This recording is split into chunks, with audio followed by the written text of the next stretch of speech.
ನಮಸ್ಕಾರ, ಈ ನ್ಯೂಸ್ ಟಿವಿಗೆ ಸ್ವಾಗತ. ನಾನು ಶ್ರಾವಣಿ. ಮೊದಲಿಗೆ ಹೆಡ್ಲೈನ್ಸ್.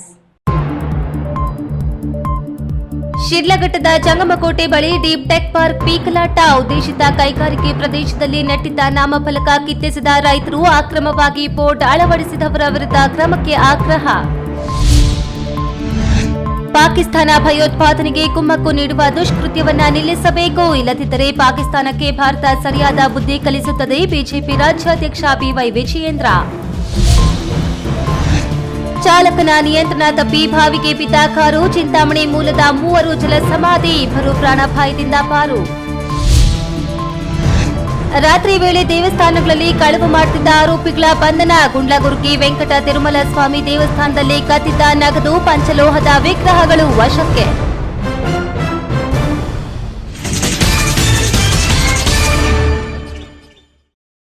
ವಾರ್ತೆಗಳ ವಿವರ.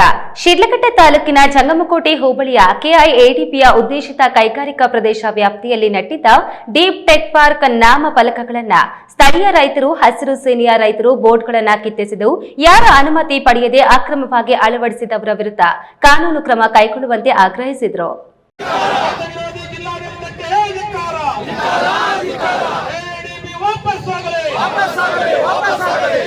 ಕರ್ನಾಟಕ ಕೈಗಾರಿಕೆ ಪ್ರದೇಶ ಅಭಿವೃದ್ಧಿ ಮಂಡಳಿಯು ಶಿಡ್ಲಘಟ್ಟ ತಾಲೂಕಿನ ಜಂಗಮಕೋಟೆ ಹೋಬಳಿಯ 13 ಗ್ರಾಮಗಳ ವ್ಯಾಪ್ತಿಯ 2823 ಎಕರೆ ಪ್ರದೇಶವನ್ನು ಕೈಗಾರಿಕೆ ಸ್ಥಾಪನೆಗೆಂದು ಗುರುತಿಸಿ ಪ್ರಾಥಮಿಕ ಅಧಿಸೂಚನೆ ಹೊರಡಿಸಿದ್ದು, ಸ್ಥಳೀಯವಾಗಿ ರೈತರಿಂದ ತೀವ್ರ ವಿರೋಧ ವ್ಯಕ್ತವಾಗುತ್ತಿದೆ. ಕೈಗಾರಿಕೆ ಪ್ರದೇಶ ಅಭಿವೃದ್ಧಿ ವಿಚಾರವಾಗಿ ಕೆಐಎಡಿಬಿ ಜಿಲ್ಲಾಡಳಿತ ಮತ್ತು ರೈತರ ನಡುವೆ ಇನ್ನೂ ಒಮ್ಮತ ಮೂಡದೆ ಕೆಐಎಡಿಬಿ ಸ್ಥಾಪನೆಯು ತೂಗುಯ್ಯಾಲೆ ಸ್ಥಿತಿಯಲ್ಲಿರುವಾಗ ರಾತ್ರೋರಾತ್ರಿ ಜಂಗಮಕೋಟೆ ಹೋಬಳಿಯ ವಿವಿಧ 3 ಕಡೆ ಡೀಪ್ ಟೆಕ್ ಪಾರ್ಕ್ನ ಬೋರ್ಡ್ಗಳನ್ನು ನೆಡಲಾಗಿತ್ತು. ಇದರಿಂದ ಕುಪಿತಗೊಂಡ ಸ್ಥಳೀಯ ರೈತರು, ಹಸಿರು ಸೇನೆಯ ರೈತರು ಮತ್ತು ಕೆಐಎಡಿಬಿ ವಿರೋಧಿ ಭೂ ಹೋರಾಟ ಸಮಿತಿ ಸದಸ್ಯರು ಗುಂಪುಗೂಡಿ ಎಲ್ಲಾ 3 ಡೀಪ್ ಟೆಕ್ ಪಾರ್ಕ್ನ ನಾಮಫಲಕಗಳನ್ನು ಕಿತ್ತು ಟ್ರ್ಯಾಕ್ಟರ್ಗೆ ತುಂಬಿಕೊಂಡು ತಾಲೂಕು ಕಚೇರಿಗೆ ಬಂದು ತಹಸೀಲ್ದಾರರಿಗೆ ಒಪ್ಪಿಸಿದರು. ರಾತ್ರೋರಾತ್ರಿ ಡೀಪ್ ಟೆಕ್ ಪಾರ್ಕ್ನ ಬೋರ್ಡ್ಗಳನ್ನು ನೆಟ್ಟ ಬಗ್ಗೆ ರೈತರು ತೀವ್ರ ಆಕ್ರೋಶ ವ್ಯಕ್ತಪಡಿಸಿ ಅವರ ವಿರುದ್ಧ ಕಾನೂನು ಕ್ರಮ ತೆಗೆದುಕೊಳ್ಳುವಂತೆ ತಹಸೀಲ್ದಾರ್ ಬಿಎನ್ ಸ್ವಾಮಿ ಅವರಲ್ಲಿ ಒತ್ತಾಯಿಸಿದರು. ತಹಸೀಲ್ದಾರ್ ಬಿಎನ್ ಸ್ವಾಮಿ ಅವರು ನಾಮಫಲಕ ನೆಟ್ಟಿದ್ದು ಯಾರು, ಏಕೆ, ಯಾರ ಅನುಮತಿ ಪಡೆದಿದ್ದಾರೆ ಎಂಬೆಲ್ಲ ಮಾಹಿತಿಯನ್ನು ಸಂಬಂಧಿಸಿದ ಅಧಿಕಾರಿಗಳ ಬಳಿ ತಿಳಿದುಕೊಂಡರು. ಅಷ್ಟರಲ್ಲಿ ಡೀಪ್ ಟೆಕ್ ಪಾರ್ಕ್ನ ಬೋರ್ಡ್ಗಳನ್ನು ನೆಟ್ಟಿದ್ದ ರಿಯಲ್ ಎಸ್ಟೇಟ್ನ ಡೆವಲಪರ್ಸ್ ಏಜೆನ್ಸಿಯವರು ವಿಷಯ ತಿಳಿದು ಸ್ಥಳಕ್ಕೆ ಆಗಮಿಸಿ ನಡೆದ ಅಚಾತುರ್ಯಕ್ಕೆ ರೈತರಲ್ಲಿ ಕ್ಷಮೆ ಕೇಳಿದರು. ಇದೆಲ್ಲ ಘಟನೆ ನಡುವೆ ಡೀಪ್ ಟೆಕ್ ಪಾರ್ಕ್ನ ನಾಮಫಲಕಗಳನ್ನು ನೆಡಲು ಲೋಕೋಪಯೋಗಿ ಇಲಾಖೆಯ ಅನುಮತಿ ಪಡೆಯದೆ ಅನಧಿಕೃತವಾಗಿ ನೆಡಲಾಗಿದೆ ಎಂಬ ಮಾಹಿತಿ ದೊರೆತಿದ್ದು, ಸಂಬಂಧಿಸಿದ ಏಜೆನ್ಸಿ ವಿರುದ್ಧ ಲೋಕೋಪಯೋಗಿ ಇಲಾಖೆಯಲ್ಲಿ ದೂರು ನೀಡುವಂತೆ ತಹಸೀಲ್ದಾರರು ರೈತರಿಗೆ ಸೂಚಿಸಿದರು.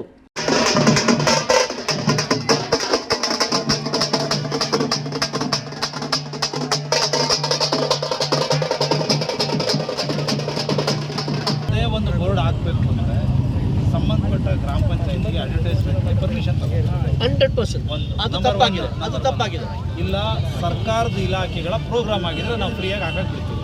ನೀವು ಇಲ್ಲ PWD ಅವರಿಂದ ಪರ್ಮಿಷನ್ ಎಲ್ಲ ಕಡೆಯಿಂದ ನಮ್ಮ ಕಡೆಯಿಂದ ತಪ್ಪಾಗಿದೆ.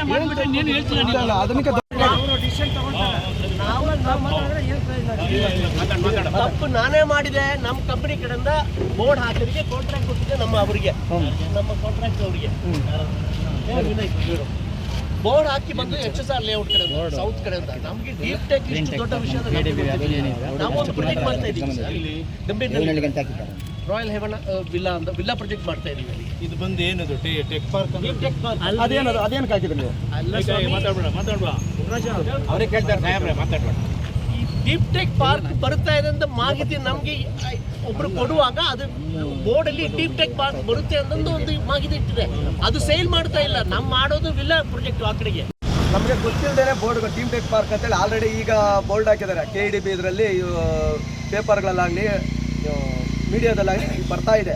ಆ ಥರ ಇವರು ಬೋರ್ಡ್ಗಳು ಹಾಕಿ ಜನಗಳ ದಿಕ್ತಪ್ತಾ ಇದ್ದಾರೆ. ನಮ್ಮ ರೈತರಿಗೆ ಏನು ಮಾಡ್ತಿದ್ದಾರೆ, ಆಗೋಗಿದೆ ಆಲ್ರೆಡಿ KIDB ಮಾಡಿಬಿಟ್ಟಿದ್ದಾರೆ, ಡೀಪ್ ಟೆಕ್ ಮಾಡಿಬಿಟ್ಟಿದ್ದಾರೆ, ಬೋರ್ಡ್ ಹಾಕಿಬಿಟ್ಟಿದ್ದಾರೆ ಅಂತೇಳಿ ಜನಗಳ ದಿಕ್ತಪ್ಸ್ತಾರೆ. ಇದರಿಂದ ಇದಾಗಿಲ್ಲ, ನಾವು ಇದು ವಿರೋಧ ಇದೆ ಅಂತೇಳಿ ನಾವೊಂದು ಅಜೆಂಡಾ ಹೊಡಿಸಿ ಇವತ್ತಿನ ದಿನ ನಾವು ಏನು ಹಾಕಿದರೆ ಬೋರ್ಡ್ಗಳೆಲ್ಲ ಖಾಸಗಿಯವರು ಹಾಕಿದಾರೋ, ಇಲ್ಲ ರಾಜಕೀಯ ವ್ಯಕ್ತಿಗಳು ಹಾಕಿದಾರೋ, ಇಲ್ಲ ಅಧಿಕಾರಿಗಳು ಹಾಕಿದಾರೋ ಗೊತ್ತಿಲ್ಲ. ಆ ಬೋರ್ಡ್ನ ಕಿತ್ಕೊಂಡೋಗಿ ನಾವು ತಹಶೀಲ್ದಾರ್ಗೆ ಕೊಡ್ತಾ ಇದ್ದೀರಿ. ಈ ಥರ ಯಾವುದೇ ರೀತಿಯ ಬೋರ್ಡ್ ಮಾಡ್ಬಿಟ್ಟು ಇವತ್ತು ತಾತ್ಕಾಲಿಕವಾಗಿ ನಾವು ಮಾಡ್ತಾ ಇರೋದು. ಮತ್ತೆ ಏನಾದರೂ ಈ ಥರ ಮಾಡಿದ್ರೆ ನಾವು ಉಗ್ರ ಹೋರಾಟ ಮಾಡೋಕ್ಕೆ ರೆಡಿ ಆಗಿದ್ದೀರಿ. ಈ ವೇಳೆ ಕೆಐಎಡಿಬಿ ಭೂ ವಿರೋಧಿ ಹೋರಾಟ ಸಮಿತಿ ಅಧ್ಯಕ್ಷ ಹಿರೇಬಲ್ಲ ಕೃಷ್ಣಪ್ಪ, ನಡಿಪಿ ನಾಯಕನಹಳ್ಳಿ ಅಜಿತ್, ಯಣ್ಣಂಗೂರು ಮೂರ್ತಿ, ಮಂಜುನಾಥ್, ಅಶ್ವತ್ಥಪ್ಪ, ದೊಡ್ಡಗುಮ್ಮಣ್ಣ, ಪುನೀತ್ ಸೇರಿದಂತೆ ಅನೇಕ ರೈತರು ಹಾಜರಿದ್ದರು. ವೀರಾಪುರ ಮಂಜುನಾಥ್, ಈ ನ್ಯೂಸ್ ಟಿವಿ, ಶಿಡ್ಲಘಟ್ಟ.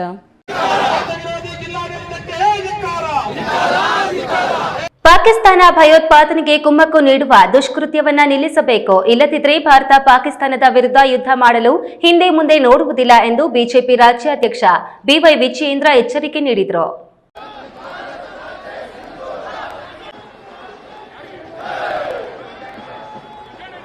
ತುಮಕೂರು ನಗರದಲ್ಲಿ ಹಮ್ಮಿಕೊಂಡಿದ್ದ ತಿರಂಗ ಯಾತ್ರೆಯಲ್ಲಿ ಬಿಜೆಪಿ ರಾಜ್ಯಾಧ್ಯಕ್ಷ ಬಿವೈ ವಿಜಯೇಂದ್ರ ಭಾಗವಹಿಸಿ ಮಾತನಾಡಿ, ಭಾರತ ಸಿಂಧು ನದಿಯ ನೀರನ್ನ ಕೊಡಬೇಕು ಎಂದರೆ ಕಾಶ್ಮೀರದಲ್ಲಿ ನಡೆಸುತ್ತಿರುವ ಉಗ್ರಗಾಮಿ ಸಂಘಟನೆಗಳನ್ನು ಪಾಕಿಸ್ತಾನ ತಕ್ಷಣ ನಿಲ್ಲಿಸಬೇಕು. ಪಾಕಿಸ್ತಾನದ ಬೆದರಿಕೆಗೆ ಭಾರತ ಜಗ್ಗುವುದಿಲ್ಲ, ನಮ್ಮ ವೀರ ಯೋಧರು ಬಗ್ಗುವುದಿಲ್ಲ. ಪಾಕಿಸ್ತಾನದ ಸೈನಿಕರನ್ನ ಮಟ್ಟ ಹಾಕುವ ಶಕ್ತಿ ನಮ್ಮ ದೇಶದ ವೀರ ಯೋಧರಿಗೆ ಇದೆ. ಇನ್ನು ಮುಂದಾದರೂ ಭಯೋತ್ಪಾದನೆಗೆ ಕುಮ್ಮಕ್ಕು ನೀಡುವ ದುಷ್ಕೃತ್ಯವನ್ನ ಪಾಕಿಸ್ತಾನ ನಿಲ್ಲಿಸಬೇಕು. ಏನಾದರೂ ಒಂದು ಸಣ್ಣ ಘಟನೆ ನಡೆದರೂ ಭಾರತ ಪಾಕಿಸ್ತಾನದ ಯುದ್ಧ ಮಾಡಲು ಹಿಂದೆ ಮುಂದೆ ನೋಡುವುದಿಲ್ಲ ಎಂದು ಎಚ್ಚರಿಕೆ ನೀಡಿದರು.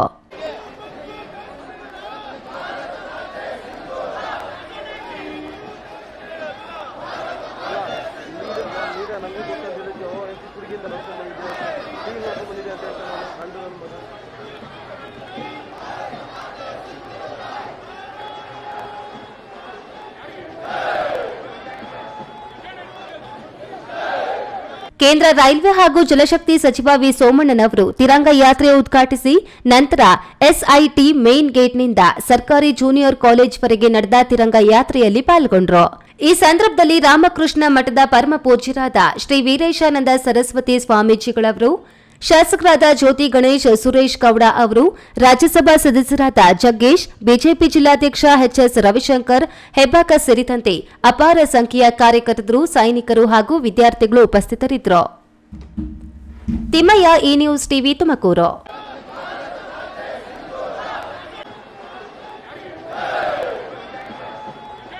ಚಾಲಕನ ನಿಯಂತ್ರಣ ಕಳೆದುಕೊಂಡ ಕಾರೊಂದು ರಸ್ತೆ ಬದಿಯ ಬಾವಿಗೆ ಬಿದ್ದ ಪರಿಣಾಮ 3 ಜನ ಸಾವನ್ನಪ್ಪಿ 2 ಪ್ರಾಣಾಪಾಯದಿಂದ ಪಾರಾಗಿದ್ದಾರೆ. ಚಿಂತಾಮಣಿ ಮೂಲದ ಅಡುಗೆ ಕೆಲಸದವರು ಆಂಧ್ರ ಪ್ರದೇಶದ ಪಿಲೇರಿಗೆ ಹೋಗುವಾಗ ಈ ದುರ್ಘಟನೆ ಸಂಭವಿಸಿದೆ.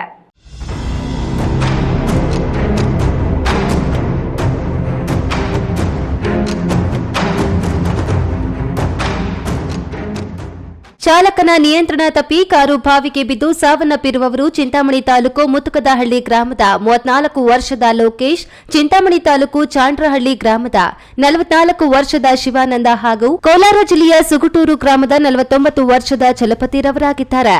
ಮುತ್ತುಕದಹಳ್ಳಿ ಗ್ರಾಮದ ತಿಪ್ಪಾರೆಡ್ಡಿ ಹಾಗೂ ಚಾಂಡ್ರಹಳ್ಳಿ ಗ್ರಾಮದ ಸುನಿಲ್ ಪ್ರಾಣಾಪಾಯದಿಂದ ಪಾರಾಗಿದ್ದಾರೆ. ಕಾರಿನಲ್ಲಿದ್ದ 5 ಜನರು ಚಿಂತಾಮಣಿಯಿಂದ ತಮಿಳುನಾಡಿನ ಹೊಸೂರಿಗೆ ಅಡಿಗೆ ಕೆಲಸಕ್ಕೆ ಹೋಗಿ ಅಲ್ಲಿ ಕೆಲಸ ಮುಗಿಸಿಕೊಂಡು ಭಾನುವಾರ ಮಧ್ಯರಾತ್ರಿ 1 ಗಂಟೆ ಸಮಯದಲ್ಲಿ ಹೊಸೂರಿನಿಂದ ಆಂಧ್ರದ ಪಿಲೇರಿಗೆ ಅಡಿಗೆ ಕೆಲಸಕ್ಕೆ ಹೋಗುತ್ತಿದ್ದ ವೇಳೆ ಭಾನುವಾರ ಬೆಳಕಿನ ಜಾವ 4:30 ಸಮಯದಲ್ಲಿ ಕಾರು ಚಾಲಕ ಅತಿ ವೇಗ ಹಾಗೂ ಅಜಾಗರೂಕತೆಯಿಂದ ಚಾಲನೆ ಮಾಡಿದ ಪರಿಣಾಮ ಕಾರು ಚಾಲಕನ ಹಿಡಿತ ತಪ್ಪಿ ಪಿಲೇರು ಮಂಡಲ ಬಲಂವಾರಿಪಲ್ಲಿ ಗ್ರಾಮ ಪಂಚಾಯಿತಿ ಕುರುವಪಲ್ಲಿ గ్రామದ బలియ బావికి బిద్ద పరిణామ ఈ ఘటన ನಡೆದಿದೆ. ఏం జరిగిందని వివరాలు సేకరిస్తే తెలిసిన విషయం ఏమిటంటే మొత్తం 5 మంది వ్యక్తులు వాళ్ళ పేర్లు వచ్చేసి లోకేష్, చలపతి, శివన్న, సునీల్ మరియు తిప్పారెడ్డి. ఈ 5 మంది వ్యక్తులు చింతామణి చుట్టుపక్కల గ్రామస్తులు. వీళ్ళందరూ కూడా వీరు తమిళనాడు రాష్ట్రం హోసూరులో నిన్న రాత్రి వంట కార్యక్రమాలు పూర్తి చేసుకొని అక్కడ నుండి పీరేర్లో వంట చేసేదానికి బయలుదేరి వస్తున్నారు. ఈ వచ్చే క్రమంలో సుమారు తెల్లవారుజాము 4:15 నాకు తెలిసి డ్రైవర్ కొద్దిగా 1 సెకండ్ 2 సెకండ్లో కళ్ళు మూసుకున్నట్టున్నాడు. అతను కళ్ళు మూసుకోవడంతో రోడ్డు పక్కనే ఉండేటటువంటి బయటికి వచ్చి వాళ్ళ ప్రాణాలు దక్కించుకున్నారు. ప్రాణాలు దక్కించుకున్న వ్యక్తుల పేర్లు వచ్చేసి సునీల్ మరియు తిప్పారెడ్డి. మిగతా 3 వ్యక్తులు వాటర్లో మునిగిపోయి చనిపోవడం జరిగింది. చనిపోయిన వాళ్ళ వివరాలు వచ్చేసి లోకేష్, చలపతి, శివన్న. వీళ్ళందరూ కూడా వంట చేసేవాళ్ళు అనమాట. చింతామణి చుట్టుపక్కల ప్రాంతాలకు చెందిన వాళ్ళు వీళ్ళు. వీళ్ళ పరిస్థితి వీళ్ళిద్దరు కూడా ఆరోగ్యంగానే ఉన్నారు, ఇబ్బంది ఏం లేదు. మిగతా 3కి కూడా కేసు నమోదు చేసుకొని పూర్తి చేయాల్సిన కార్యక్రమాలన్నీ కూడా పూర్తి చేస్తాం. ಕಾರು ಬಾವಿಗೆ ಬೀಳುತ್ತಿದ್ದಂತೆ ಸುನಿಲ್ ಮತ್ತು ತಿಪ್ಪಾರೆಡ್ಡಿ ಕಾರಿನ ಗಾಜು ಹೊಡೆದು ಹೊರಬಂದು ತಮ್ಮ ಪ್ರಾಣಗಳನ್ನು ರಕ್ಷಣೆ ಮಾಡಿಕೊಂಡು ಕಾರಿನಲ್ಲಿ ಇದ್ದವರನ್ನ ಕಾಪಾಡಲು ಸಾಧ್ಯವಾಗದೆ ಸಮೀಪದಲ್ಲಿದ್ದ ಕುರುವಪಲ್ಲಿ ಗ್ರಾಮಸ್ಥರನ್ನ ಕರೆದುಕೊಂಡು ಬಂದು ಕಾರನ್ನ ಮೇಲೆತ್ತಲು ಪ್ರಯತ್ನ ಮಾಡಿ ವಿಫಲರಾಗಿ ಕೂಡಲೇ ಪಿಲೇರು ಪೊಲೀಸರಿಗೆ ವಿಷಯ ಮುಟ್ಟಿಸಿದ್ದಾರೆ. ಪೊಲೀಸರು ಸ್ಥಳಕ್ಕೆ ಭೇಟಿ ನೀಡಿ ಕ್ರೇನ್ ಮುಖಾಂತರ ಬಾವಿಯಲ್ಲಿದ್ದ ಕಾರನ್ನ ಮೇಲಕ್ಕೆತ್ತಿದ್ದು ಕಾರಿನಲ್ಲಿದ್ದ 3 ಜನರ ಉಸಿರುಗಟ್ಟು ಕಾರಿನಲ್ಲೇ ಸಾವನ್ನಪ್ಪಿದ್ದಾರೆ. ಪಿಲೇರು ಪೊಲೀಸ್ ಠಾಣೆಯಲ್ಲಿ ಪ್ರಕರಣ ದಾಖಲಾಗಿದ್ದು ಪೊಲೀಸರು ಮುಂದಿನ ಕ್ರಮ ಕೈಗೊಂಡಿದ್ದಾರೆ. ಬಿ ದೇವಪ್ಪ, ಈ news TV, Chintamani.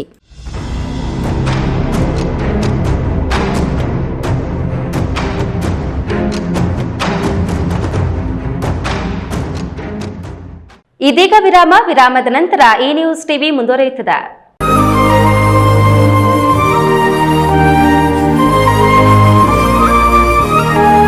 Best PU college ಗಣಿತಶಾಸ್ತ್ರಜ್ಞ ಡಾಕ್ಟರ್ ಪಿ ರಘುನಾಥ್ ರವರ ಸಾರಥ್ಯದಲ್ಲಿ ಕಳೆದ 10 ವರ್ಷಗಳಿಂದ ಚಿಕ್ಕಬಳ್ಳಾಪುರ ಜಿಲ್ಲೆಯಲ್ಲಿ ಪ್ರತಿ ವರ್ಷ ಪಿಯುಸಿ, ಸಿಇಟಿ, ನೀಟ್ ಹಾಗೂ ಜೆಇಇ ಪರೀಕ್ಷೆಗಳಲ್ಲಿ ರಾಜ್ಯ ಮಟ್ಟದಲ್ಲಿ ಉತ್ತಮ ಫಲಿತಾಂಶವನ್ನು ಸಾಧಿಸುತ್ತಾ ಬಂದಿರುವ ನಮ್ಮ ಜಿಲ್ಲೆಯ number 1 PU college best PU college. ಎಸ್ಎಸ್ಎಲ್ಸಿಯಲ್ಲಿ ಅತ್ಯುತ್ತಮ ಅಂಕ ಗಳಿಸಿದ ವಿದ್ಯಾರ್ಥಿಗಳಿಗೆ ವರ್ಷಕ್ಕೆ ಕೇವಲ ₹1 ಶುಲ್ಕದಲ್ಲಿ ದಾಖಲಾತಿ ನೀಡಲಾಗುವುದು. ಲಭ್ಯವಿರುವ ಕೋರ್ಸ್ಗಳು ವಿಜ್ಞಾನ ವಿಭಾಗ, ಪಿಸಿಎಂಬಿ, ಪಿಸಿಎಂಸಿಎಸ್. ವಿಜ್ಞಾನ ವಿಭಾಗದ ವಿದ್ಯಾರ್ಥಿಗಳಿಗೆ ನೀಟ್, ಸಿಇಟಿ ಹಾಗೂ ಜೆಇಇ ವಿಶೇಷ ತರಬೇತಿ ನೀಡಲಾಗುವುದು. ಕಾಮರ್ಸ್ ವಿಭಾಗದಲ್ಲಿ ಇಬಿಎಸಿಎಸ್ ಮತ್ತು ಸಿಎ ಫೌಂಡೇಶನ್ ತರಬೇತಿ ನೀಡಲಾಗುವುದು. ಎಂದೇ ದಾಖಲಾತಿಗೆ ಸಂಪರ್ಕಿಸಿ. ಬೆಸ್ಟ್ ಪಿಯು ಕಾಲೇಜ್, ಸಿಎಸ್ಐ ಆಸ್ಪತ್ರೆ ರಸ್ತೆ, ಚಿಕ್ಕಬಳ್ಳಾಪುರ. Mobile number 9845634201, 9535553012.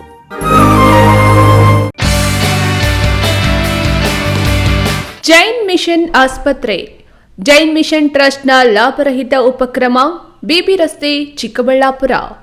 ದಶಕಗಳಿಂದ ಆರೋಗ್ಯ ಕ್ಷೇತ್ರದಲ್ಲಿ ಲಾಭರಹಿತವಾಗಿ ಸೇವೆ ಸಲ್ಲಿಸುತ್ತಿರುವ ಜೈನ್ ಮಿಷನ್ ಆಸ್ಪತ್ರೆ ಲಕ್ಷಾಂತರ ಜನರಿಗೆ ಉಚಿತವಾಗಿ ಕಣ್ಣಿನ ಶಸ್ತ್ರಚಿಕಿತ್ಸೆ ಮಾಡಿದೆ. ಗುಣಮಟ್ಟದ ಆರೋಗ್ಯ ಸೇವೆಗಾಗಿ ಕರ್ನಾಟಕ ಸರ್ಕಾರದಿಂದ ಪ್ರಶಂಸೆಗೆ ಒಳಗಾಗಿದೆ. ಈಗ ಚಿಕ್ಕಬಳ್ಳಾಪುರ, ಬೆಂಗಳೂರು ಗ್ರಾಮಾಂತರ, ಕೋಲಾರ ಜಿಲ್ಲೆಯ ಜನರ ಆರೋಗ್ಯ ಸೇವೆಗೆ ನಿರ್ಮಾಣವಾಗಿದೆ ಸುಸಜ್ಜಿತವಾದ 100 ಹಾಸಿಗೆಗಳ ಆಸ್ಪತ್ರೆ. ದಿನದ 24 ಗಂಟೆ ತುರ್ತು ಚಿಕಿತ್ಸೆಯಿಂದ ಹಿಡಿದು ಎಲ್ಲಾ ಕಾಯಿಲೆಗಳಿಗೂ ಚಿಕಿತ್ಸೆ ಲಭ್ಯ. ಅತ್ಯಾಧುನಿಕ ಐಸಿಯು, ಆಪರೇಷನ್ ಥಿಯೇಟರ್, ವಿಶೇಷ ವಾರ್ಡ್, ಹೆರಿಗೆ ವಾರ್ಡ್, ಮಕ್ಕಳ ವಾರ್ಡ್, ಅತ್ಯಾಧುನಿಕ ಪ್ರಯೋಗಾಲಯ ಸೌಲಭ್ಯಗಳು ದೊರೆಯುತ್ತವೆ. ನಮ್ಮ ಆಸ್ಪತ್ರೆಯಲ್ಲಿ ಫಿಜಿಷಿಯನ್, ಹೃದಯ ತಜ್ಞರು, ಮೂಳೆ ಶಸ್ತ್ರಚಿಕಿತ್ಸೆ, ಸ್ತ್ರೀರೋಗ, ಇಎನ್ಟಿ, ಡಯಾಲಿಸಿಸ್, ಮಕ್ಕಳ ತಜ್ಞರು ಸೇರಿದಂತೆ ಎಲ್ಲಾ ಸೇವೆಗಳು ಜೈನ್ ಮಿಷನ್ ಆಸ್ಪತ್ರೆಯಲ್ಲಿ ಲಭ್ಯ. ಹೈಟೆಕ್ ಆಸ್ಪತ್ರೆ ಸೌಲಭ್ಯ ಕಡಿಮೆ ದರದಲ್ಲಿ ಲಭ್ಯ. ಲಾಭ ಮಾಡುವುದು ನಮ್ಮ ಸಂಸ್ಥೆಯ ಉದ್ದೇಶವಲ್ಲ, ಆರೋಗ್ಯ ಸೇವೆ ನಮ್ಮ ಗುರಿ. Newton integrated PU college Chikkaballapura. ದಾಖಲಾತಿಗಳು ಪ್ರಾರಂಭವಾಗಿದ್ದು ಸೈನ್ಸ್ ಪಿಸಿಎಂಬಿ, ಪಿಸಿಎಂಸಿಎಸ್ ಹಾಗೂ ಕಾಮರ್ಸ್ ಇಬಿಎಸಿಎಸ್. ಅತಿ ಕಡಿಮೆ ಶುಲ್ಕ ಮತ್ತು 20 ವರ್ಷಗಳ ಅನುಭವವಿರುವ ಅಧ್ಯಾಪಕರು.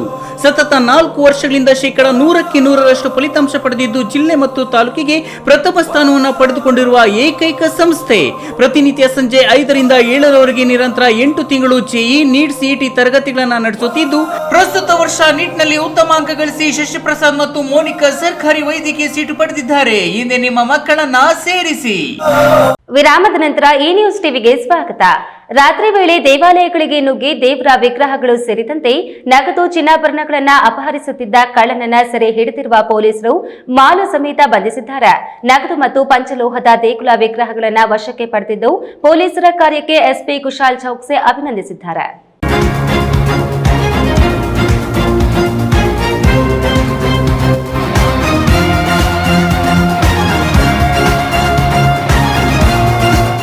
ದಿನಾಂಕ 3/5/2025 ರಾತ್ರಿ ವೇಳೆಯಲ್ಲಿ ಯಾರೋ ಕಳ್ಳರು ಚಿಕ್ಕಬಳ್ಳಾಪುರ ತಾಲೂಕು ಗುಂಡ್ಲಗುರ್ಕಿ ಗ್ರಾಮದಲ್ಲಿರುವ ಶ್ರೀ ವೆಂಕಟ ತಿರುಮಲ ಸ್ವಾಮಿ ದೇವಾಲಯದ ಬೀಗವನ್ನು ಒಡೆದು ಹುಂಡಿಯಲ್ಲಿದ್ದ 10,000 ರೂಪಾಯಿ ನಗದು ಮತ್ತು ದೇವರ ಪಂಚಲೋಹದ ವಿಗ್ರಹಗಳನ್ನು ಕಳವು ಮಾಡಿಕೊಂಡು ಹೋಗಿರುವುದಾಗಿ ಗ್ರಾಮದ ವಾಸಿ ಕೇಶವಾಚಾರಿ ಎನ್ನುವವರು ನೀಡಿದ್ದ ದೂರಿನ ಮೇರೆಗೆ ಚಿಕ್ಕಬಳ್ಳಾಪುರ ಗ್ರಾಮಾಂತರ ಠಾಣೆಯಲ್ಲಿ ಪ್ರಕರಣ ದಾಖಲಿಸಿಕೊಂಡು ಹುಡುಕಾಟ ನಡೆಸಿದ್ದು ಆರೋಪಿಗಳನ್ನು ಬಂಧಿಸುವಲ್ಲಿ ಯಶಸ್ವಿಯಾಗಿದ್ದಾರೆ. ಚಿಕ್ಕಬಳ್ಳಾಪುರದ ಬಾಪೂಜಿ ನಗರದಲ್ಲಿ 24 ವರ್ಷದ ಮಧು ಮತ್ತೊಬ್ಬ 23 ವರ್ಷದ ನಾಗೇಶ್ರನ್ನು ಬಂಧಿಸಿದ್ದಾರೆ. ಆರೋಪಿಗಳಿಂದ ಕೃತ್ಯಕ್ಕೆ ಬಳಸಿದ್ದ ದ್ವಿಚಕ್ರ ವಾಹನ, ಕಬ್ಬಿಣದ ಗಡಾರೆ ಮತ್ತು 4,030 ರೂಪಾಯಿ ನಗದು ವಶಕ್ಕೆ ಪಡೆದುಕೊಂಡಿರುತ್ತಾರೆ. ಕ್ಯಾಮರಾ ಪರ್ಸನ್ ಅಶ್ವಥ್ ಜೊತೆ KS ನಾರಾಯಣಸ್ವಾಮಿ, ಈ ನ್ಯೂಸ್ ಟಿವಿ, ಚಿಕ್ಕಬಳ್ಳಾಪುರ.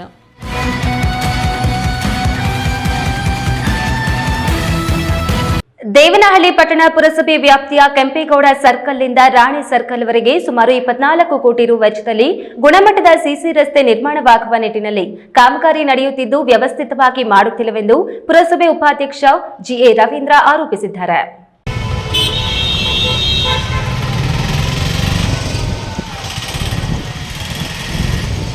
ಬೆಂಗಳೂರು ಗ್ರಾಮಾಂತರ ಜಿಲ್ಲಾ ಉಸ್ತುವಾರಿ ಸಚಿವ KH ಮುನಿಯಪ್ಪ, ಲೋಕೋಪಯೋಗಿ ಇಲಾಖೆ ಸಚಿವ ಸತೀಶ್ ಜಾರಕಿಹೊಳಿ ನೇತೃತ್ವದಲ್ಲಿ ಅಭಿವೃದ್ಧಿ ಕಾಮಗಾರಿಗೆ ಚಾಲನೆ ನೀಡಿರುವುದು ಸ್ವಾಗತಾರ್ಹವಾಗಿದೆ.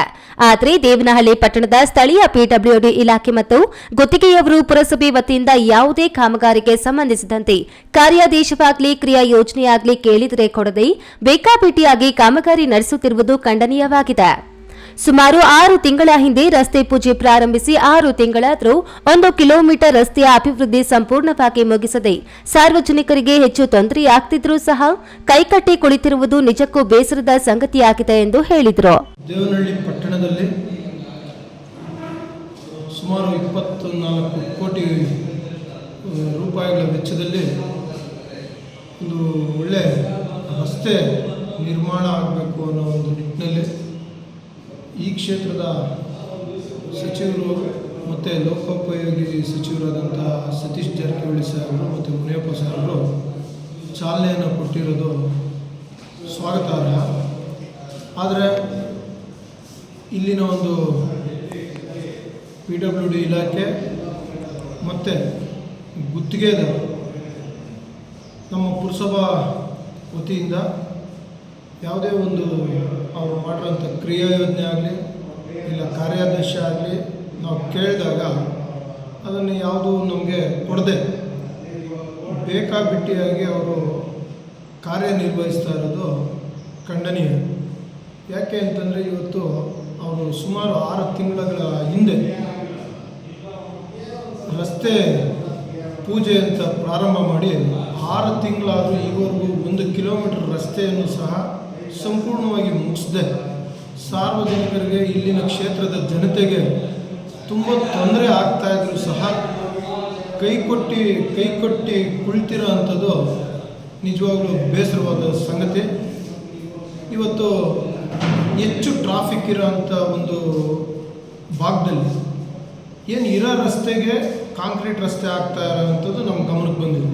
ಇನ್ನು ಇರುವ ರಸ್ತೆಗೆ ಕಾಂಕ್ರೀಟ್ ರಸ್ತೆ ಹಾಕುತ್ತಿರುವುದು ಗಮನಕ್ಕೆ ಬಂದಿದೆ. ಸಾರ್ವಜನಿಕರ ಹಿತಾಸಕ್ತಿಯಿಂದ ರಸ್ತೆಯನ್ನ ಎಷ್ಟು ಸಾಧ್ಯವಾಗುತ್ತದೆಯೋ ಅಷ್ಟು ವಿಸ್ತೀರ್ಣ ಅಗಲೀಕರಣಗೊಳಿಸಬೇಕು. ಇರುವಂತಹ ರಸ್ತೆಗೆ ಎಷ್ಟು ಜಾಗವಿತ್ತೋ ಅಷ್ಟನ್ನೇ ಮಾಡಿಕೊಂಡು ಬರ್ತಿದ್ದಾರೆ. ಯಾವುದೇ ಪಾರ್ಕಿಂಗ್ ವ್ಯವಸ್ಥೆ ಇಲ್ಲ. ಮಳೆ ನೀರು ಹೋಗಲು ಡ್ರೈನೇಜ್ ಸಮಸ್ಯೆ ತಡೆಯಲು ಕ್ರಮ ವಹಿಸಿಲ್ಲ. ಫುಟ್ಪಾತ್ ವ್ಯವಸ್ಥಿತವಾಗಿಲ್ಲ. ಇವೆಲ್ಲವೂ ಯಾವ ರೀತಿ ಮಾಡ್ತಾರೆಂಬುದರ ಬಗ್ಗೆ ಮಾಹಿತಿಯೂ ಕೊಡ್ತಿಲ್ಲ ಎಂದು ಆರೋಪಿಸಿದ್ದಾರೆ. ಹೈದರ್ ಸಾಬ್, ಈ ನ್ಯೂಸ್ ಟಿವಿ, ದೇವನಹಳ್ಳಿ. ಅತ್ಯಂತ ಸನಾತನ ಧರ್ಮ ವೀರಶೈವ ಲಿಂಗಾಯತ ಧರ್ಮವಾಗಿದ್ದು ಆಚಾರ ವಿಚಾರದಲ್ಲಿ ತನ್ನದೇ ಆದ ಇತಿಹಾಸವನ್ನ ಹೊಂದಿದೆ.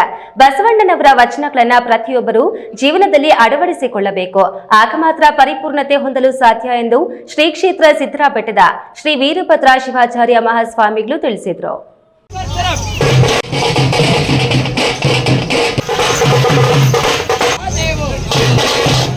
ಗೌರಿಬಿದನೂರು ತಾಲೂಕಿನ ತೊಂಡೇಬಾವಿ ಹೋಬಳಿ ಕೇಂದ್ರದಲ್ಲಿ ವೀರಶೈವ ಸೇವಾ ಸಮಿತಿ ವತಿಯಿಂದ ಹಮ್ಮಿಕೊಂಡಿದ್ದ ಜಗದ್ಗುರು ಶ್ರೀ ರೇಣುಕಾಚಾರ್ಯ ಯುಗಮಾನೋತ್ಸವ ಹಾಗೂ ಬಸವ ಜಯಂತ್ಯೋತ್ಸವ ಕಾರ್ಯಕ್ರಮದಲ್ಲಿ ಶ್ರೀ ಕ್ಷೇತ್ರ ಸಿದ್ದರಾಬೆಟ್ಟದ ಶ್ರೀ ವೀರಭದ್ರ ಶಿವಾಚಾರ್ಯ ಮಹಾಸ್ವಾಮಿಗಳು ಭಾಗವಹಿಸಿ ಆಶೀರ್ವಚನ ನೀಡಿ, ಪೋಷಕರು ತಮ್ಮ ಮಕ್ಕಳಿಗೆ ಶಿಕ್ಷಣದ ಜೊತೆಗೆ ಸಂಸ್ಕಾರವನ್ನ ಕಲಿಸಿದಾಗ ಮಾತ್ರ ಅವರ ಉಜ್ವಲ ಭವಿಷ್ಯವನ್ನ ರೂಪಿಸಿಕೊಳ್ಳಲು ಸಾಧ್ಯ ಹಾಗೂ ಸಮಾಜದ ಮುಖ್ಯ ವಾಹಿನಿಗೆ ಬರಲು ಸಹಕಾರಿಯಾಗುತ್ತದೆ ಎಂದ ಅವರು, ಮಾನವನಲ್ಲಿ ಅತಿಯಾದ ಆಸೆ ಹೆಚ್ಚಾದಾಗ ಮಾಡಿದಾಗ ಅಧರ್ಮೀಯರಾಗುತ್ತಾರೆ. ಇದರಿಂದ ಮನುಷ್ಯ ಅತೃಪ್ತಿ ಜೀವನದಲ್ಲಿ ಮುಳುಗುತ್ತಾರೆ. ಧರ್ಮವನ್ನು ಅನುಸರಿಸಿದಾಗ ಮಾತ್ರ ಬದುಕು ಹಸನಾಗಲು ಸಾಧ್ಯವಾಗುತ್ತದೆ. ಈ ನಿಟ್ಟಿನಲ್ಲಿ ಪ್ರತಿಯೊಬ್ಬರೂ ನಮ್ಮ ಧರ್ಮದ ಪಾಲನೆಯನ್ನು ಮಾಡಬೇಕು ಎಂದ ಅವರು, ಯುವಕರು ತಮ್ಮ ಅನ್ನದ ತುತ್ತಿನ ಹಿಂದಿನ ಶ್ರಮವನ್ನು ಅರಿತಾಗ ಆಗ ಮಾತ್ರ ಬದುಕು ಸಾರ್ಥಕವಾಗುತ್ತದೆ ಎಂದರು. 12ನೇ ಶತಮಾನದಲ್ಲಿ ಬಸವಾದಿ ಶಿವಶರಣರು ಈ ಧರ್ಮದ ವಿಚಾರಗಳನ್ನು ಬಹಳ ಅತ್ಯಂತ ಸರಳವಾಗಿ ನಮ್ಮೆಲ್ಲರಿಗೂ ವಚನಗಳ ಮುಖಾಂತರವಾಗಿ ನಮ್ಮೆಲ್ಲರಿಗೂ ಸಹಿತ ತಿಳಿಸಿಕೊಟ್ಟಿದ್ದಾರೆ. ಧಾರ್ಮಿಕ ಆಚರಣೆಗಳಾಗಿರ್ಬೋದು, ಸಾಮಾಜಿಕ ಚಿಂತನೆಗಳಾಗಿರ್ಬೋದು, ಮಾನವೀಯ ಮೌಲ್ಯಗಳನ್ನು ನಮ್ಮೆಲ್ಲರಿಗೂ ತಿಳಿಸುವಂಥ ಒಂದು ದೊಡ್ಡ ಕೆಲಸವನ್ನು ನಮ್ಮೆಲ್ಲ ಶಿವಶರಣರು ಮಾಡ್ತಾ ಇದ್ದಾರೆ. ಒಬ್ಬ ಮನುಷ್ಯ ಸಮಾಜದಲ್ಲಿ ಒಳ್ಳೆಯ ವ್ಯಕ್ತಿಯಾಗಿ ನಿರ್ಮಾಣಗೊಳ್ಳಬೇಕಾದ್ರೆ ತಾನು ಸಂತೋಷವಾಗಿದ್ದರ ಜೊತೆಯಲ್ಲಿ ತನ್ನ ಇತರರಿಗೂ ಸಂತೋಷವನ್ನು ಬಯಸಬೇಕಾದರೆ ಅಲ್ಲಿರ್ತಕ್ಕಂಥ ಮಾನವೀಯ ಮೌಲ್ಯಗಳು ಹೇಗಿರಬೇಕು ಅನ್ನುವಂಥದ್ದನ್ನು ಹಲವಾರು ವಚನ ನಮಗೆಲ್ಲ ಸವನ್ನು ತಿಳಿಸಿಕೊಟ್ಟಿದ್ದಾರೆ. ಚಲಬೇಕು ಶರಣಂಗೆ ಪರದ್ರವ್ಯವನಲ್ಲನೆಂಬ, ಚಲಬೇಕು ಶರಣಂಗೆ ಪರಸತಿಯನಲ್ಲನೆಂಬ, ಚಲಬೇಕು ಶರಣಂಗೆ ಪರದ್ರವ್ಯವಲ್ಲನೆಂಬ ಅನ್ನುವಂಥ ವಚನಗಳನ್ನು ನಾವೆಲ್ಲ ನೋಡಿದ್ದೇವೆ. ಮನುಷ್ಯನಲ್ಲಿ ಆಶೆಗಳು ಹೆಚ್ಚಾದಾಗಲೇ ಮನುಷ್ಯ ಅಧರ್ಮೀಯ ಆಗ್ತಾ ಹೋಗ್ತಾನೆ. ವೀರಶೈವ ಸೇವಾ ಸಮಿತಿಯ ತಾಲೂಕು ಅಧ್ಯಕ್ಷ ಟಿಎಂ ಚಿಕ್ಕಣ್ಣ ಮಾತನಾಡಿ, ಸಮುದಾಯದವರು ಸಂಘಟನೆಯನ್ನ ಮೈಗೂಡಿಸಿಕೊಳ್ಳಬೇಕು. ಆಗ ಮಾತ್ರ ಸಮಾಜದ ಎಲ್ಲಾ ಕ್ಷೇತ್ರಗಳಲ್ಲೂ ಮುಖ್ಯವಾಹಿನಿಗೆ ಬರಲು ಸಾಧ್ಯವಾಗುತ್ತದೆ ಎಂದು ಹೇಳಿದರು. ಕಾರ್ಯಕ್ರಮದಲ್ಲಿ ವೀರಶೈವ ಸೇವಾ ಸಮಿತಿಯ ಅಧ್ಯಕ್ಷ ಟಿಎಂ ಚಿಕ್ಕಣ್ಣ ಅವರಿಗೆ ಸಮಾಜ ಸೇವಾ ಕೇಸರಿ ಪ್ರಶಸ್ತಿ, ನಿವೃತ್ತ ಪ್ರಾಂಶುಪಾಲ ಚಂದ್ರಶೇಖರ್ ಅವರಿಗೆ ಜ್ಞಾನ ದಾಸೋಹಿ ಪ್ರಶಸ್ತಿಯನ್ನು ನೀಡಿ ಶ್ರೀಗಳಿಂದ ಸನ್ಮಾನಿಸಲಾಯಿತು. ಕಾರ್ಯಕ್ರಮಕ್ಕೂ ಮುನ್ನ ಶ್ರೀ ಜಗಜ್ಯೋತಿ ಬಸವೇಶ್ವರ ಮತ್ತು ಶ್ರೀ ರೇಣುಕಾಚಾರ್ಯರ ಭಾವಚಿತ್ರದೊಂದಿಗೆ ಮಹಿಳೆಯರಿಂದ ಪೂರ್ಣಕುಂಭ ಕಳಸಗಳೊಂದಿಗೆ ಶ್ರೀಗಳೊಂದಿಗೆ ಬೃಹತ್ ಮೆರವಣಿಗೆ ಮಾಡಲಾಯಿತು. ಈ ವೇಳೆ ತೊಂಡೇಬಾವಿ ವೀರಶೈವ ಸೇವಾ ಸಮಿತಿಯ ಅಧ್ಯಕ್ಷ ಪ್ರಭುದೇವ್, ಪುನಕಾನಹಳ್ಳಿ ನಾಗರಾಜು, ಪರಮಶಿವ, ಗಂಗಾಧರ ಸ್ವಾಮಿ, ಮಹೇಂದ್ರ, ಶಿವಶಂಕರ, ವಿಶ್ವನಾಥ್, ಮಲ್ಲಿಕಾರ್ಜುನಯ್ಯ, ಹಿರೇಬಿದನೂರು ಗ್ರಾಮ ಪಂಚಾಯಿತಿ ಮಾಜಿ ಸದಸ್ಯ ಜಿ ರಾಜಣ್ಣ, ಯತೀಶ್, ಗಂಗಾಧರ ಆರಾಧ್ಯ ಮುಂತಾದವರು ಭಾಗವಹಿಸಿದ್ರು. ಪ್ರದೀಪ್, ಈ ನ್ಯೂಸ್ ಟಿವಿ, ಗೌರಿಬಿದನೂರು.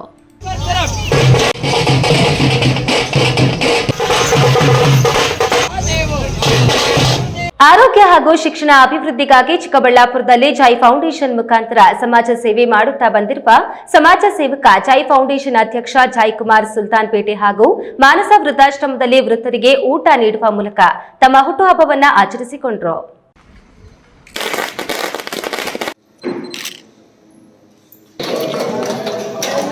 ಚಿಕ್ಕಬಳ್ಳಾಪುರ ವಿಧಾನಸಭಾ ಕ್ಷೇತ್ರದಲ್ಲಿ ಜೈ ಫೌಂಡೇಶನ್ ಮೂಲಕ ಸರ್ಕಾರಿ ಶಾಲೆಗಳ ಅಭಿವೃದ್ಧಿ, ಮುಜರಾಯಿ ದೇವಾಲಯಗಳ ಅಭಿವೃದ್ಧಿಯಲ್ಲಿ ತೊಡಗಿಸಿಕೊಂಡಿರುವ ಅಧ್ಯಕ್ಷ ಜೈಕುಮಾರ್ ತಮ್ಮ ಹುಟ್ಟುಹಬ್ಬವನ್ನು ಸುಲ್ತಾನ್ಪೇಟೆ ಮತ್ತು ಮಾನಸ ವೃದ್ಧಾಶ್ರಮದಲ್ಲಿ ವೃದ್ಧರೊಂದಿಗೆ ಕೇಕ್ ಕತ್ತರಿಸಿ ವೃದ್ಧರಿಗೆ ಸಿಹಿ ತಿಂಡಿ ಹಾಗೂ ಊಟ ಬಡಿಸಿ ಆಚರಿಸಿಕೊಂಡರು. ಇಂದು ತಾಲೂಕಿನ ರಂಗಸ್ಥಳದ ರಂಗನಾಥ ಸ್ವಾಮಿ ದೇವಸ್ಥಾನ, ಎಂಜಿ ರಸ್ತೆಯಲ್ಲಿರುವ ಮಿಸ್ಕಿನ್ ಶಾ ಸೈಲಾನಿ ದರ್ಗಾ, ಸೆಂಟ್ ಫ್ರಾನ್ಸಿಸ್ ಚರ್ಚ್ ಹಾಗೂ ಭೋಗನಂದೀಶ್ವರ ದೇವಸ್ಥಾನದಲ್ಲಿ ವಿಶೇಷ ಪೂಜೆ ಸಲ್ಲಿಸಿದ ನಂತರ ತಾಲೂಕಿನ ಸುಲ್ತಾನ್ಪೇಟೆಯಲ್ಲಿರುವ ಶ್ರೀ ಸಾಯಿ ದ್ವಾರಕಾಮಯಿ ವೃದ್ಧಾಶ್ರಮದಲ್ಲಿ ವೃದ್ಧರೊಂದಿಗೆ ಸರಳವಾಗಿ ಹುಟ್ಟುಹಬ್ಬ ಆಚರಣೆ ಮಾಡಿಕೊಂಡರು. ನಂತರ ಜೈ ಫೌಂಡೇಶನ್ ಕಚೇರಿಯಲ್ಲಿ ವೇದಿಕೆ ಕಾರ್ಯಕ್ರಮದಲ್ಲಿ ಭಾಗವಹಿಸಿ ಅಭಿಮಾನಿಗಳಿಂದ ಶುಭಾಶಯ ಸ್ವೀಕರಿಸಿದರು. ಸಮಾಜಕ್ಕೆ ಕಳೆದ ಬಾರಿ ಕೂಡ ಇದೇ ರೀತಿಯಲ್ಲಿ ನಾನು ಈ ಒಂದು ಆಚರಣೆ ಸಮಯದಲ್ಲಿ ಹೇಳಿದ್ದೆ, ವೃದ್ಧರನ್ನು ಗೌರವಿಸಿ ಆ ವೃದ್ಧರ ಆ ಒಂದು ಏಜಲ್ಲಿ ಅವ್ರಿಗೆ ಒಂದು ನಾವು ಬೆನ್ನೆಲುಬಾಗಿ ನಿಂತ್ಕೊಂಡ್ರೆ ದೇವರು ಕೂಡ ನಮ್ಮನ್ನು ಮೆಚ್ಚುತ್ತಾನೆ. ಆ ಕಾರ್ಯ ನಾನು ನೆರವೇರಿಸಿ ಅಂತ ಹೇಳ್ತೇನೆ. ಯಾಕಂದರೆ ಯಾರೂ ಕೂಡ ತಂದೆ ತಾಯಿಗಳನ್ನ ನೋಡಿಕೊಂಡು ಈ ಥರ ವೃದ್ಧಾಶ್ರಮಕ್ಕೆ ಬಿಡುವಂಥದ್ದು ಭಾಳ ತಪ್ಪು. ಯಾಕಂದರೆ ಅವರು ನಮಗೆ ಜನ್ಮ ನೀಡಿ ನಮ್ಮನ್ನು ಒಂದು ಸಮಾಜದಲ್ಲಿ ಒಂದು ಉನ್ನತ ಸ್ಥಾನಕ್ಕೆ ತಗೊಂಡೋಗೋ ರೀತಿಯಲ್ಲಿ ಅವರು ಭಾಳಷ್ಟು ನೋವನತೆಯಿಂದ ನಮ್ಮನ್ನು ಬೆಳೆಸಿರ್ತಾರೆ. ಅವರಿಗೆ ನಾವು ಅವರ ಒಂದು ಇಳಿ ವಯಸ್ಸಿನಲ್ಲಿ ಅವ್ರ ಜೊತೆಗೆ ಆಸರೆಯಾಗಿ ನಿಂತ್ಕೊಳ್ಳೋದೇ ನಿಜವಾದ ಸೇವೆ ಅಂತ ನಾನು ಭಾವಿಸ್ತೀನಿ. ಈ ಸಂದರ್ಭದಲ್ಲಿ ಅಭಿಮಾನಿಗಳಾದ ಮುಬಾರಕ್, ಮಣಿ, ಮಹಾಕಾಳಿ ಬಾಬು, ಮುನಿಕೃಷ್ಣ, ಕಣಿತಹಳ್ಳಿ ವೆಂಕಟೇಶ್, ಜಿಯಾವುಲ್ಲಾ, ದಿನೇಶ್, ಮಂಜು, ಗೋವಿಂದರಾಜು, ಶ್ರೀಕಾಂತ್, ಅಜಯ್ ಇತರರು ಉಪಸ್ಥಿತರಿದ್ದರು. ಕ್ಯಾಮರಾ ಪರ್ಸನ್ ಅಶ್ವಥ್ ಜೊತೆ ಕೆಎಸ್ ನಾರಾಯಣಸ್ವಾಮಿ, ಈ ನ್ಯೂಸ್ ಟಿವಿ, ಚಿಕ್ಕಬಳ್ಳಾಪುರ.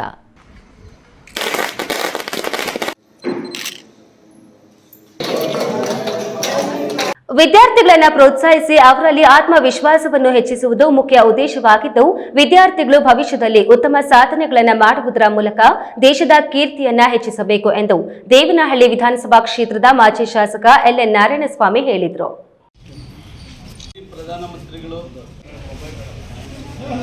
ದೇವನಹಳ್ಳಿ ಪಟ್ಟಣದ ಪ್ರವಾಸಿ ಮಂದಿರದಲ್ಲಿ ರೈತ ನಾಯಕ, ಹಿರಿಯ ರಾಜಕೀಯ ಮುತ್ಸದಿ, ಮಾಜಿ ಪ್ರಧಾನಿ ಎಚ್.ಡಿ. ದೇವೇಗೌಡರ ಜನ್ಮದಿನಾಚರಣೆ ಅಂಗವಾಗಿ ದೇವನಹಳ್ಳಿ ವಿಧಾನಸಭಾ ಕ್ಷೇತ್ರದಲ್ಲಿ ಎಸ್ಎಲ್ಸಿ ಮತ್ತು ದ್ವಿತೀಯ ಪಿಯುಸಿಯಲ್ಲಿ ಅತ್ಯುತ್ತಮ ಅಂಕ ಗಳಿಸಿದ ಸಾಧಕ ವಿದ್ಯಾರ್ಥಿಗಳನ್ನು ಸನ್ಮಾನಿಸಿದ ಮಾಜಿ ಶಾಸಕ ಎಲ್ಎನ್ ನಾರಾಯಣಸ್ವಾಮಿ ಮಾತನಾಡಿ, ನಮ್ಮ ಜೆಡಿಎಸ್ ಪಕ್ಷದ ಮುಖಂಡರು ಹಾಗೂ ಕಾರ್ಯಕರ್ತರ ಸಮ್ಮುಖದಲ್ಲಿ ಅಪ್ಪಾಜಿ ಅವರ ಆಶಯದಂತೆ ಸರಳವಾಗಿ ಆದರೆ ಅರ್ಥಪೂರ್ಣವಾಗಿ ಈ ಕಾರ್ಯಕ್ರಮವನ್ನು ಆಯೋಜಿಸಲಾಗಿದೆ. ವಿದ್ಯಾರ್ಥಿಗಳಿಗೆ ಪ್ರೋತ್ಸಾಹಧನ ನೀಡಿ ಅವರ ಉಜ್ವಲ ಭವಿಷ್ಯಕ್ಕೆ ಶುಭ ಹಾರೈಸಲಾಗಿದೆ. ದೇವೇಗೌಡ ಅಪ್ಪಾಜಿ ಅವರು ತಿರುಪತಿಯಲ್ಲಿ ಪೂಜಾ ಕಾರ್ಯಕ್ರಮದಲ್ಲಿ ಪಾಲ್ಗೊಂಡಿದ್ದರಿಂದ ಅವರ ಆದೇಶದ ಮೇರೆಗೆ ಈ ಬಾರಿ ಹುಟ್ಟು ಹಬ್ಬವನ್ನು ಸರಳವಾಗಿ ಆಚರಿಸಲಾಗುತ್ತಿದೆ. ಅವರ ಆಶೀರ್ವಾದ ಸದಾ ನಮ್ಮೆಲ್ಲರ ಮೇಲಿರಲಿ ಎಂದು ನಾವು ಪ್ರಾರ್ಥಿಸುತ್ತೇವೆ ಎಂದರು.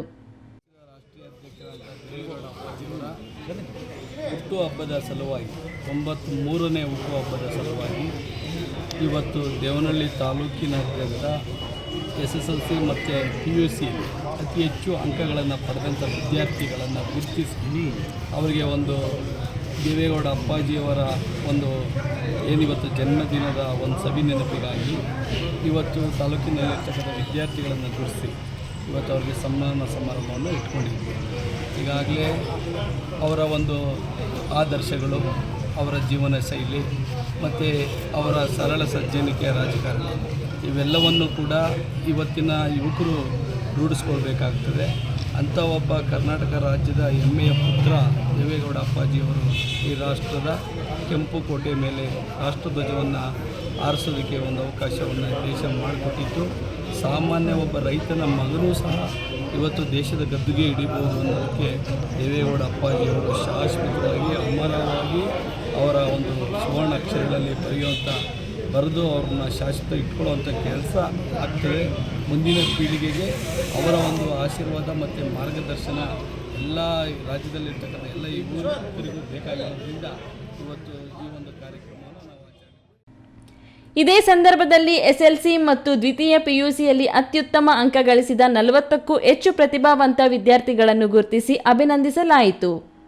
ಕಾರ್ಯಕ್ರಮದಲ್ಲಿ ಬಿದಲೂರು VSSN ಅಧ್ಯಕ್ಷ KV ಮಂಜುನಾಥ್, ಪುರಸಭಾ ಉಪಾಧ್ಯಕ್ಷ GA ರವೀಂದ್ರ, ಸದಸ್ಯ ನಾಗೇಶ್, ಬಮೂಲ್ ನಿರ್ದೇಶಕ ಶ್ರೀನಿವಾಸ್, JDS ತಾಲೂಕು ಪ್ರಧಾನ ಕಾರ್ಯದರ್ಶಿ ಕಲ್ಯಾಣ್ ಕುಮಾರ್ ಬಾಬು, ಯುವ ಘಟಕದ ಅಧ್ಯಕ್ಷ ಹೊಸಹಳ್ಳಿ T ರವಿ ಮತ್ತಿತರರು ಇದ್ದರು.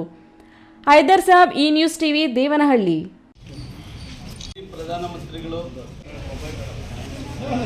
ಕೊರಟಗೆರೆ ಪಟ್ಟಣ ಪಂಚಾಯಿತಿಯಿಂದ SFTP ಸ್ಥಾಪನೆ ಮಾಡಲು 3 ಎಕರೆ ಜಮೀನು ಅಗತ್ಯವಿದ್ದು, ತಹಶೀಲ್ದಾರ್ ಸರ್ವೆ ನಡೆಸಲು ಹೋದಾಗ ಗ್ರಾಮಸ್ಥರು ವಿರೋಧ ವ್ಯಕ್ತಪಡಿಸಿ ಪಟ್ಟಣದ ಕಸ ತಂದು ನಮ್ಮಲ್ಲಿ ಸುರಿದು ಪರಿಸರ ನಾಶ ಮಾಡಬೇಡಿ ಎಂದು ವಿರೋಧ ವ್ಯಕ್ತಪಡಿಸಿದ್ದಾರೆ.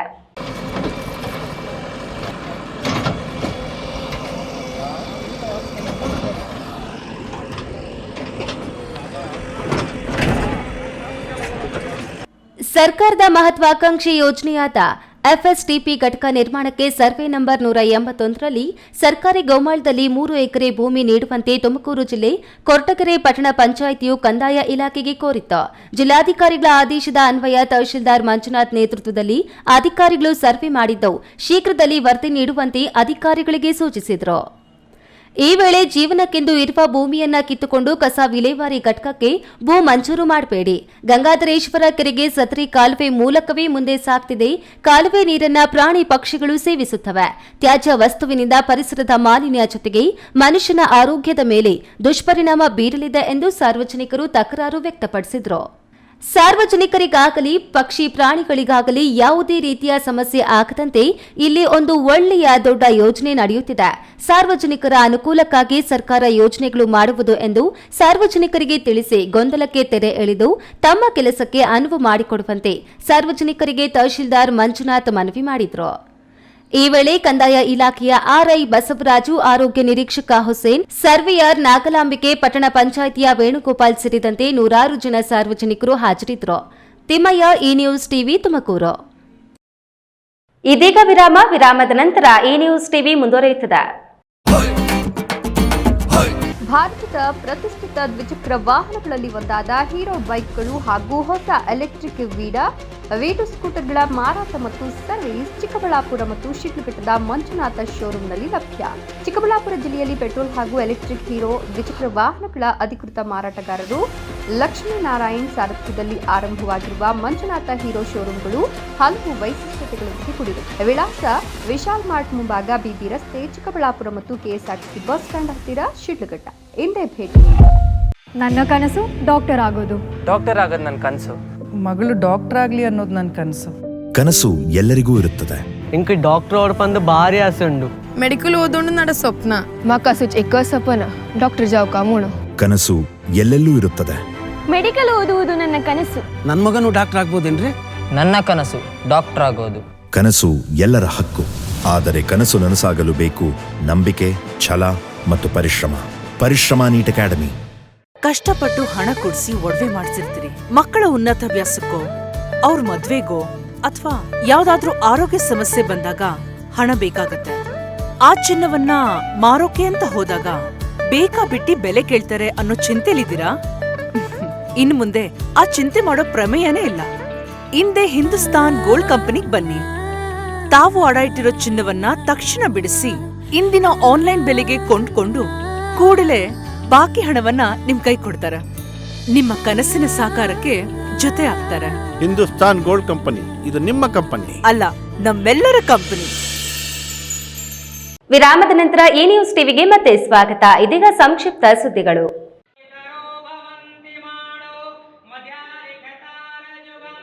ದೇಶದ ಮಾಜಿ ಪ್ರಧಾನಿ ಎಚ್.ಡಿ. ದೇವೇಗೌಡ ಅವರ 93ನೇ ವರ್ಷ ಹುಟ್ಟುಹಬ್ಬವನ್ನು ನಗರದ ಶಿರಡಿ ಸಾಯಿಬಾಬಾ ದೇವಾಲಯದಲ್ಲಿ ಜೆಡಿಎಸ್ ಜಿಲ್ಲಾ ಮುಖಂಡರಿಂದ ಎಚ್.ಡಿ. ದೇವೇಗೌಡರ ಹೆಸರಿನಲ್ಲಿ ವಿಶೇಷ ಪೂಜೆ ಸಲ್ಲಿಸಿ ಅರ್ಚನೆಯನ್ನು ಮಾಡಿಸುವ ಮೂಲಕ ಕೇಕ್ ಕತ್ತರಿಸಿ ಸಿಹಿ ಹಂಚಿ ಹುಟ್ಟುಹಬ್ಬವನ್ನು ಆಚರಿಸಿದರು. ಈ ಸಂದರ್ಭದಲ್ಲಿ ಸಂಸದ ಎಂ. ಮಲ್ಲೇಶ್ ಬಾಬು ಮಾತನಾಡಿ, ಮಾಜಿ ಪ್ರಧಾನಿ ಎಚ್.ಡಿ. ದೇವೇಗೌಡರಿಗೆ ಸಿಕ್ಕಿದ ಪ್ರಧಾನಿ ಹುದ್ದೆಯ ಅವಕಾಶವನ್ನು ಸದುಪಯೋಗವನ್ನು ಮಾಡಿಕೊಳ್ಳುವ ಮೂಲಕ ದೇಶದ ಜನರಿಗೆ ನಾನಾ ಕೊಡುಗೆಗಳನ್ನು ನೀಡಿದ್ದು ಇಂದಿಗೂ ಸಹ ಶಾಶ್ವತವಾಗಿ ಉಳಿದುಕೊಂಡಿದೆ ಎಂದು ಮೆಚ್ಚುಗೆ ವ್ಯಕ್ತಪಡಿಸಿದರು. ಮಾಜಿ ಪ್ರಧಾನಿಗಳಿಗೆ ದೇವರು ಮತ್ತಷ್ಟು ಆಯಸ್ಸು ಆರೋಗ್ಯವನ್ನು ಕರುಣಿಸಲಿ ಎಂದು ವಿಶೇಷ ಪೂಜೆಯನ್ನು ಸಲ್ಲಿಸಿದರು. ಈ ಸಂದರ್ಭದಲ್ಲಿ ಜೆಡಿಎಸ್ ಮುಖಂಡರಾದ ಡಿ.ವಿ. ಹರೀಶ್, ಕಾಮಧೇನುಹಳ್ಳಿ ಬಾಬು ಮೌನಿ, ವಡಗೂರು ವಿ. ರಾಮು, ಬ್ಯಾಲಹಳ್ಳಿ ಶಂಕರೇಗೌಡ, ಕುಡುವನಹಳ್ಳಿ ಶಿವಾನಂದ್, ಮುದುವಾಡಿ ಮಂಜುನಾಥ್, ಗೋಪಾಲಗೌಡ ಸೇರಿದಂತೆ ಮತ್ತಿತರರು ಇದ್ದರು. ಒಳ್ಳೆ ಆರೋಗ್ಯ ಕೊಟ್ಟು ಈ ಪಕ್ಷದ ಇನ್ನು ಮುಂದೆ ಚೆನ್ನಾಗಿ ಬೆಳೆಸ್ಕೊಂಡು ಹೋಗಬೇಕು. ಮತ್ತು ನಮ್ಮಂಥ ಕಾರ್ಯಕರ್ತರಿಗೆಲ್ಲ ಒಂಥರ ಶಕ್ತಿ ತುಂಬುತ್ತಾರೆ ಅವರು. ಅದು ಹೇಳೋಕ್ಕೆ ಇಷ್ಟಪಟ್ಟು ಅವ್ರಿಗೆ ಒಳ್ಳೆಯದಾಗಲಿ ಅಂತ ಹೇಳ್ತಾ ನಾನು ಮಾತು ಮುಗಿಸ್ತಾ ಇದ್ದೇನೆ. ಜೈ ಹಿಂದ್, ಜೈ ಕರ್ನಾಟಕ. ಕೋಲಾರ ಮತ್ತು ಚಿಕ್ಕಬಳ್ಳಾಪುರ ಜಿಲ್ಲೆಯ ಡಿಸಿಸಿ ಬ್ಯಾಂಕ್ಗೆ ನಡೆಯುವ ನಿರ್ದೇಶಕರ ಸ್ಥಾನದ ಚುನಾವಣೆಗೆ ನಾಮಪತ್ರ ಸಲ್ಲಿಕೆಯಾಗಿದೆ. ಕೋಲಾರ ಹೊರವಲಯದ ಜಿಲ್ಲಾಧಿಕಾರಿಗಳ ಕಚೇರಿ ಆವರಣದ ಉಪವಿಭಾಗಾಧಿಕಾರಿಗಳ ಕಚೇರಿಯಲ್ಲಿ ಉಪವಿಭಾಗಾಧಿಕಾರಿ ಡಾಕ್ಟರ್ ಮೈತ್ರಿಗೆ ನಾಮಪತ್ರ ಸಲ್ಲಿಸಿದರು. ಡಿಸಿಸಿ ಬ್ಯಾಂಕ್ ನಿರ್ದೇಶಕರಾಗಲು ಕೋಲಾರದಿಂದ ಡಿಸಿಸಿ ಬ್ಯಾಂಕ್ ಮಾಜಿ ಅಧ್ಯಕ್ಷ ಬ್ಯಾಲಹಳ್ಳಿ ಗೋವಿಂದ ಗೌಡ ಹಾಗೂ ಶಾಸಕಿ ರೂಪಕಲಾ ಶಶಿಧರ್ ಹಾಗೂ ಚಿಕ್ಕಬಳ್ಳಾಪುರ ಸಂಸದ ಸುಧಾಕರ್ ಬೆಂಬಲಿತ ಅಭ್ಯರ್ಥಿ ಮಂಜುನಾಥ್ ರೆಡ್ಡಿ ನಾಮಪತ್ರ ಸಲ್ಲಿಕೆ ಮಾಡಿದರು. ಭಾನುವಾರ ಮೊದಲ ದಿನವೇ ಪ್ರತಿಷ್ಠಿತರಿಂದ ನಾಮಪತ್ರ ಸಲ್ಲಿಕೆ ನಡೆಯಿತು. ಅವಳಿ ಜಿಲ್ಲೆಗಳ ನಾಯಕರ ಪ್ರತಿಷ್ಠಿತ ಕಣವಾಗಿರುವ ಡಿಸಿಸಿ ಬ್ಯಾಂಕ್ ಚುನಾವಣೆ ಮೇ 18ರಿಂದ 20ರವರೆಗೆ 3 ದಿನಗಳ ಕಾಲ ನಾಮಪತ್ರ ಸಲ್ಲಿಕೆಗೆ ಅವಕಾಶವಿದೆ. ಮೇ 28ರಂದು ನಡೆಯಲಿರುವ ಡಿಸಿಸಿ ಬ್ಯಾಂಕ್ ಚುನಾವಣೆ ಎರಡೂ ಜಿಲ್ಲೆಯ 4 ಶಾಸಕರು ಸೇರಿದಂತೆ ಪ್ರಮುಖರು ಕಣದಲ್ಲಿ ಇಳಿಯುವ ಸಾಧ್ಯತೆ ಇದೆ. ಕೊನೆಯದಾಗಿ ಮತ್ತೊಮ್ಮೆ ಹೆಡ್ಲೈನ್ಸ್. ಶಿಡ್ಲಘಟ್ಟದ ಜಂಗಮಕೋಟೆ ಬಳಿ ಡೀಪ್ ಟೆಕ್ ಪಾರ್ಕ್ ಪೀಕಲಾಟ. ಉದ್ದೇಶಿತ ಕೈಗಾರಿಕೆ ಪ್ರದೇಶದಲ್ಲಿ ನೆಟ್ಟಿದ್ದ ನಾಮಫಲಕ ಕಿತ್ತೆಸೆದ ರೈತರು. ಅಕ್ರಮವಾಗಿ ಬೋರ್ಡ್ ಅಳವಡಿಸಿದವರ ವಿರುದ್ಧ ಕ್ರಮಕ್ಕೆ ಆಗ್ರಹ. ಪಾಕಿಸ್ತಾನ ಭಯೋತ್ಪಾದನೆಗೆ ಕುಮ್ಮಕ್ಕು ನೀಡುವ ದುಷ್ಕೃತ್ಯವನ್ನ ನಿಲ್ಲಿಸಬೇಕು. ಇಲ್ಲದಿದ್ದರೆ ಪಾಕಿಸ್ತಾನಕ್ಕೆ ಭಾರತ ಸರಿಯಾದ ಬುದ್ಧಿ ಕಲಿಸುತ್ತದೆ. ಬಿಜೆಪಿ ರಾಜ್ಯಾಧ್ಯಕ್ಷ ಬಿವೈ ವಿಜಯೇಂದ್ರ. ಚಾಲಕನ ನಿಯಂತ್ರಣ ತಪ್ಪಿ ಬಾವಿಗೆ ಬಿದ್ದ ಕಾರು. ಚಿಂತಾಮಣಿ ಮೂಲದ 3 ಜಲ ಸಮಾಧಿ. 2 ಪ್ರಾಣಾಪಾಯದಿಂದ ಪಾರು. ರಾತ್ರಿ ವೇಳೆ ದೇವಸ್ಥಾನಗಳಲ್ಲಿ ಕಳವು ಮಾಡುತ್ತಿದ್ದ ಆರೋಪಿಗಳ ಬಂಧನ. ಗುಂಡ್ಲಗುರ್ಗಿ ವೆಂಕಟ ತಿರುಮಲ ಸ್ವಾಮಿ ದೇವಸ್ಥಾನದಲ್ಲಿ ಕದ್ದಿದ್ದ ನಗದು, ಪಂಚಲೋಹದ ವಿಗ್ರಹಗಳು ವಶಕ್ಕೆ. ದಿನನಿತ್ಯದ ಸುದ್ದಿ ಸ್ವಾರಸ್ಯಕ್ಕಾಗಿ ತಪ್ಪದೆ ವೀಕ್ಷಿಸಿ ಈ ನ್ಯೂಸ್ ಟಿವಿ.